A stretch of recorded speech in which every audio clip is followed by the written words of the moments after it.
बाळा, तुझं नवीन नवीन लग्न झालंय. तू सासरी सुखी तर आहेस ना? होय आई, एकदम मस्त मजेत आहेत. बरं ठेवते, हे नाही आल्यात. अहो, कसा गेला आजचा दिवस? मस्त एकदम. द्या इकडं बॅग, मी ठेवते. नाही नाही, मी ठेवतो की.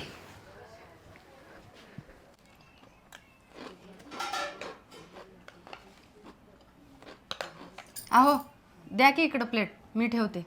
नाही नाही, मी ठेवतो की मी. अगं, मी पाणी आणायलो, तुला पण आणू का पाणी? नाही नाही, नको मला पाणी.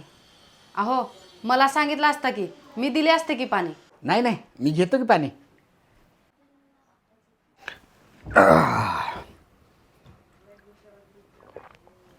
अहो, काय झालं? माझं काय चुकलं का? छे, अजिबात नाही. मग मला तुमचं काही काम का करू देना गेलाय? अगं, पण हे माझं काम आहे. अहो नाही, हे माझं काम आहे. बायकोचं हेच तर काम असते की नवऱ्याचे सगळे कामं करावं. अरे वा, कोण शिकवलं तुला सगळे हे? मी लहानपणापासून हेच बघत आले आणि सगळीकडे पण हेच असते. हे बघ, प्रत्येक पुरुषांनी स्वतःचं काम स्वतः करावं. आणि मी कामाला थोडीच आणलं तुला.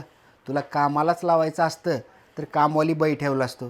तुला बायको म्हणून थोडीच आणलं असतो. बायको म्हणजे थोडीच कामवाली बाई असते. बायकोनं घरात राणीसारखं राहिलं पाहिजे आणि घरावर राज्य केलं पाहिजे.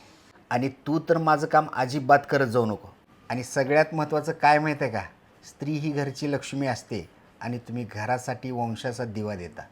त्याकरिता आम्ही तुमच्यासमोर आयुष्यभर जरी झुकून राहिलो तरी आम्ही तुमचे उपकार फेडू शकत नाही. म्हणून तुला सांगतो, तू नुसतं घरावर राज्य करत नाहीस, माझ्या मनावर सुद्धा राज्य करतेस.